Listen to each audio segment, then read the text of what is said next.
ನಾನು ಚೇಂಜ್ ಮಾಡೋ ಪ್ಲಾನಲ್ಲಿ ನೀವೆಲ್ಲ ಸೇರಿದ್ದೀರಿ ಈಗ? ಅದಲ್ಲ, ನೀವು ಇಂಗಿತ ವ್ಯಕ್ತಪಡಿಸಿದ್ದೀರಾ ಯಾವುದು ಸಾಕು ಸ್ಪೀಕರ್ ಸಾಕು ನೋಡಿ, ಅಂಥ ಯಾವುದೇ ಸಬ್ಜೆಕ್ಟ್ ಎಲ್ಲಿ ಕೂಡ ಚರ್ಚೆ ಆಗಲಿಲ್ಲ. ವಿಚಾರ ನೋಡಿ, ನಾನೀಗ ಗೌರ್ಮೆಂಟಲ್ಲಿ ಇಲ್ಲ, ಐ ಆಮ್ ದಿ ಸ್ಪೀಕರ್. ನನಗೆ ಅಲ್ಲಿ ಏನು ನಡೀತದೆ ಅಂತೇಳಿ ನನಗೆ ಸಬ್ಜೆಕ್ಟೇ ಗೊತ್ತಿಲ್ಲ. ನಾನೀಗ ನಿಮ್ಮಂದಲೇ ಎಲ್ಲ ನೀವೆಲ್ಲವಾಗಲೇ ನನಗೆ ಗೊತ್ತಾಗೋದು ಈ ವಿಚಾರವೆಲ್ಲ ಕೂಡ.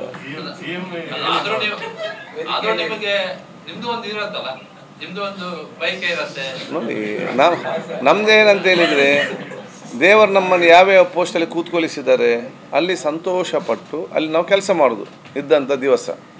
ನಾಳೆ ಯಾವುದೇ ಪೋಸ್ಟೇ ಕೊಡಲಿಲ್ಲ ಅಲ್ಲಿ ಕೂಡ ಸಂತೋಷ ಪಡೋದು. ನಾಳೆ ನಾವು ರೆಪ್ರೆಸೆಂಟೇಟಿವ್ ಅಲ್ಲ, ನಾವು ರಿಟೈರ್ಡ್ ಆಗಿ ನಾವು ಖುಷಿ ಪಡೋದು. ನಾವು ಸುಮ್ಮನೆ ಅಲ್ಲಿ ಕೂತ್ಕೊಂಡು ಟೆನ್ಷನ್ ಮಾಡಿದರೆ ನಾವು ಯಾಕೆ ಪೋಸ್ಟಲ್ಲಿ ಕೂತ್ಕೊಳ್ಬೇಕು? ಸೊ ನಮಗೆ ಅದು ಅಧಿಕಾರ ಉಂಟಾ ಅಧಿಕಾರ ಇಲ್ವಾ ಅದು ನನಗೆ ಇಂಪಾರ್ಟೆಂಟ್ ಅಲ್ಲ. ನನಗೆ ಮನಸಮಾಧಾನ ಬೇಕು ಅಷ್ಟೇ. ಅದಕ್ಕೆ ನಾನು ನನಗೆ ಮನಸಮಾಧಾನದ ಖುಷಿ ಕೊಡುವಂತಹ ಒಂದು ಹುದ್ದೆಯನ್ನೇ ದೇವರು ಕೊಡಲಿ ಅಂತ ಯಾವಾಗಲೂ ನಾನು ಕೇಳುವಂಥದ್ದು. ನನ್ನನ್ನು ಸ್ಕೂಲಲ್ಲಿ ಮಾಸ್ಟರ್ ಹೇಳ್ತಿದ್ರು, ಇವನನ್ನು ನರಕದಲ್ಲಿ ಹಾಕಿದ್ರು ಕೂಡ ಇವನು ಖುಷಿಯಲ್ಲಿ ಇರ್ತಾನೆ ಅಂತ ಹೇಳ್ತಿದ್ರು. ಅಲ್ಲಲ್ಲ,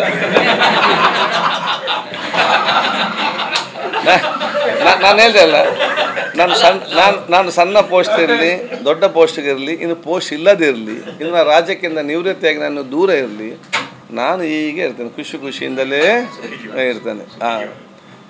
ಸಮಾಧಾನದ ಇರಬೇಕು. ಅಲ್ಲದೆ ಯಾಕೆ ನಾವು ಸುಮ್ಮನೆ ಈ ಟೆನ್ಷನ್ ಮಾಡಿ ಯಾಕೆ ಜೀವನ ಮಾಡಬೇಕು? ತಲೆ ಕೆಟ್ಟಿದೆ ನಮಗೆ.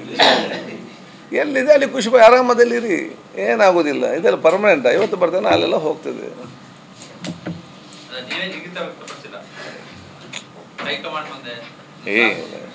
ನಾವು ಆಮ್ ದ ಸ್ಪೀಕರ್, ನನಗೆ ನಾನೇ ಕಮಾಂಡ್ ಈಗ. ಅದರ ಕಮಾಂಡ್.